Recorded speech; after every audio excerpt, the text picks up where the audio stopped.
आज जनसंपर्क बर्डी कार्यालय वंचित बहुजन आघाडी येथे नवनियुक्त युवा आघाडी जिल्हाध्यक्ष नागपूर ग्रामीण अनुरुद्धजी मडके यांचा इथे स्वागत करून सन्माननीय शहराचे अध्यक्ष मंगेश भाऊ वानखेडे इथे स्वागतासाठी उपस्थित आहेत। माननीय शहराचे सल्लागार आनंदजी चौरे, सन्माननीय विजयभाऊ गोंडडे या स्वागत करण्यासाठी या कार्यालयामध्ये उपस्थित आहेत। तर मी मंगेश भाऊला विनंती करतो की ते आमचे युवा आघाडी जिल्हाध्यक्षांचं स्वागत करतील।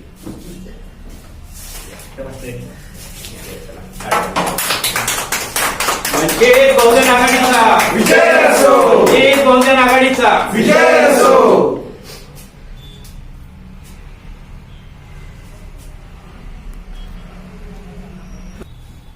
नागपूर जिल्ह्यातील कुही तालुक्यात मालची या गावामध्ये दिनांक 23 जानेवारी 2026 ला पीडित बोरकर परिवारावर एक अन्यायकारक घटना घडलेली आहे।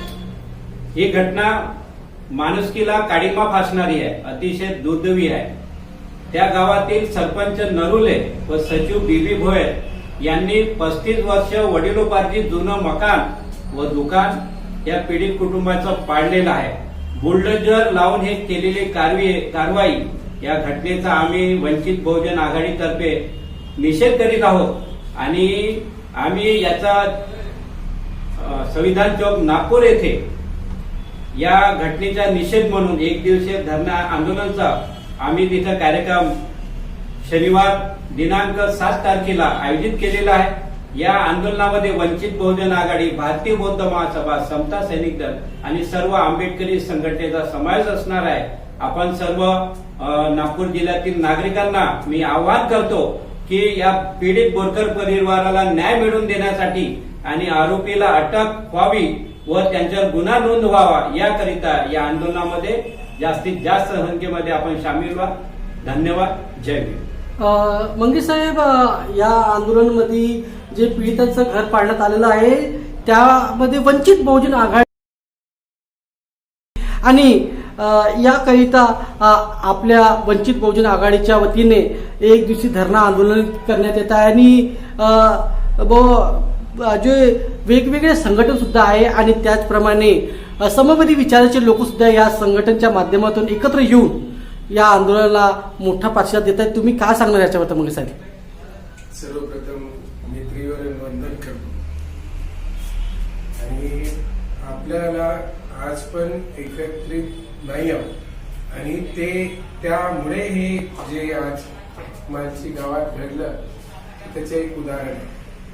आम्ही त्या अनुषंगाने 7 फेब्रुवारीला संविधान चौकात इथे धरणा आंदोलनासाठी सगळे एकत्रित होत आहोत। त्याच प्रकारे भारतीय बौद्ध महासभा आणि समता सैनिक दलांचे पण तिथे सगळे लोक उपस्थित राहून या बोरकर कुटुंबाला न्याय मिळवून देण्यासाठी आम्ही सगळे तिथे संविधान चौकात एकत्रित होणार आहोत।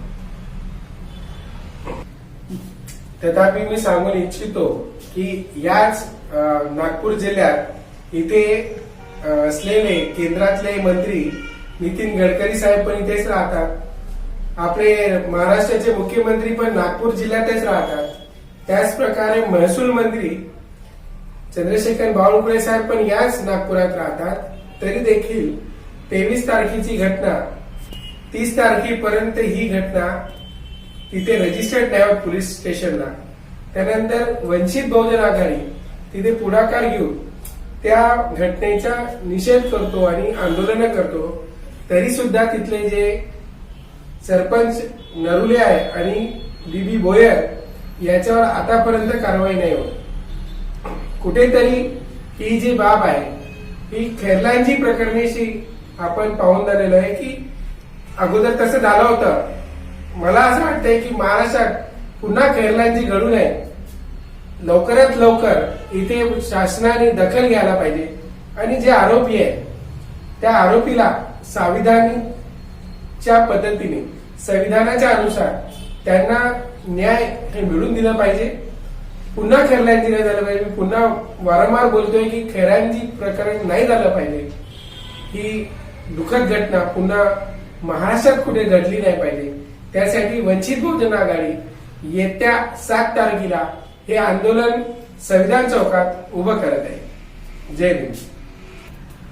त्याच प्रकारे फुले आंबेडकरी विद्वत सभा आणि जे पण आपल्या इथे आंबेडकरी समाजाला मानणारे लोक आहेत, आज ही घटना बोरकर फॅमिलीवर झालेली आहे. उद्या मेश्रामवर होईल, गणवीर होईल, सहारेवर होईल किंवा वानखेडेवर होईल, तेव्हा आपण एकत्र होऊ का?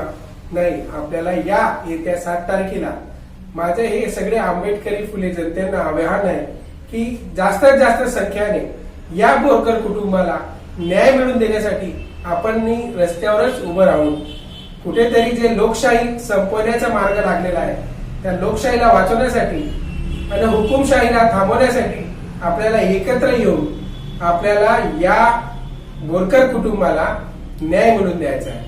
जास्तीत जास्त संख्येने उपस्थित राहून या मोर्चाला आणि बोरकर कुटुंबाला आपण सगळे न्याय देऊ शकून यासाठी संविधान चौकात 7 तारखेला सगळ्यांना मी आवाहन करतोय की जास्तीत जास्त संख्येने इथे हजर राहून आणि बोरकर कुटुंबाला न्याय मिळवून द्यावा. जय. वंचित बहुजन आघाडीचा विजय असो. वंचित बहुजन आघाडीचा विजय असो. आदरणीय बाळासाहेब आगे बढ़ो, हम तुम्हारे साथ हैं. आदरणीय बाळासाहेब आगे बढ़ो. हम तुम्हारे साथ हैं. परिवार को न्याय मिळालाच पाहिजे, मिळालाच पाहिजे, मिळालाच पाहिजे, परिवाराला न्याय मिळालाच पाहिजे, मिळालाच पाहिजे, मिळालाच पाहिजे. भारतीय संविधानाचा विजय असो. भारतीय